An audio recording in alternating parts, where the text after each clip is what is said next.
Hey, welcome to The Explainer. Today, we're digging into one of the most basic, but also one of the most misunderstood parts of keeping plants happy, watering. It seems so simple, right? But getting it wrong is, well, it's way easier than you'd think.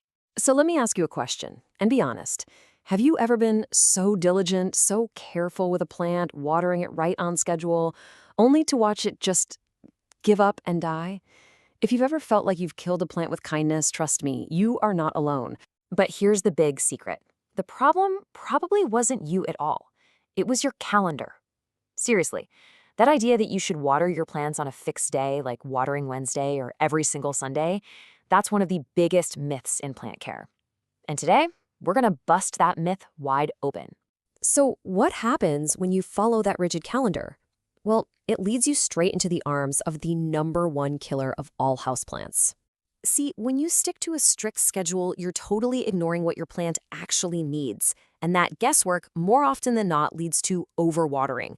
The soil gets completely waterlogged, and the roots, they literally can't breathe. They just suffocate and start to rot. It's a sad, soggy end. So it is time to throw that calendar in the recycling bin. From now on, we're going to follow one simple golden rule. You water your plant only when it actually needs it. This little shift in thinking from a schedule to simple observation is an absolute game changer. Okay, so how do you actually follow this golden rule? It's way easier than it sounds. You don't need any special powers, you just have to know what you're looking for. And guess what? The best tool you have is already attached to you. It's your finger. This is the touch test, and it's incredibly simple. All you do is stick your finger about 1 to 2 inches deep into the soil. If it comes out clean and feels dry, hey, it's time to water. If it comes out with damp soil sticking to it, your plant is perfectly happy. Just hold off for a few more days and check it again. Now, if you're the kind of person who wants to take all the guesswork out of the equation, a soil moisture meter is a fantastic little gadget. You just stick the probe into the pot and, bam, it gives you an instant reading, dry, moist, or wet. Seriously, no more second guessing. But of course, dry means something totally different to different plants, right? A cactus from the scorching desert and a fern from a lush tropical rainforest, well, they're going to have very different ideas about what thirsty means. Understanding where your plant comes from is really the key. Is it a desert survivor that actually loves to dry out completely? Or is it more of a jungle dweller that prefers to stay consistently moist? So let's break this down into some easy categories. Okay, this is where you really start to think like your plant. On one end of the spectrum, you've got your moisture lovers, things like ferns and calatheas. They pretty much never want to dry out completely. Then, way on the other end, you have your desert natives, your cacti and succulents. For these guys, you have to be patient. Let that soil dry out 100%, from the top of the pot all the way to the bottom. Most of your common houseplants, like pothos or monsteras, they're right in the middle. Just wait for that top inch or two of soil to get completely dry before you give them another drink. Now, beyond just checking the soil, your plants are talking to you all the time through visual cues. And once you learn to read their signals, plant care stops being a chore and starts feeling more like a conversation. I absolutely love this analogy.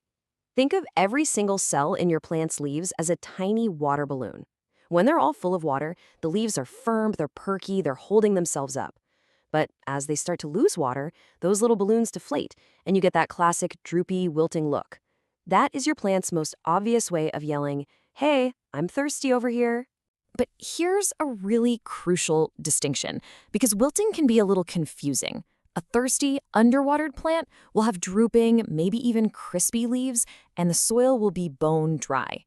But an overwatered plant, it also wilts. The big difference is the leaves will probably be yellow, and the stems might feel kind of mushy near the base. The soil is what'll tell you the real story. All right, so you figured out when to water, but how you water also makes a really big difference. So let's run through a few pro-level techniques and other factors to think about. Believe it or not, your pot choice has a huge impact on your watering routine.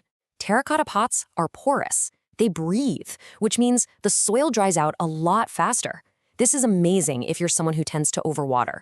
On the flip side, plastic and glazed ceramic pots are non-porous. They lock that moisture in, which is great for those thirsty plants that like to stay consistently damp. So there are two main ways to get water to your plant.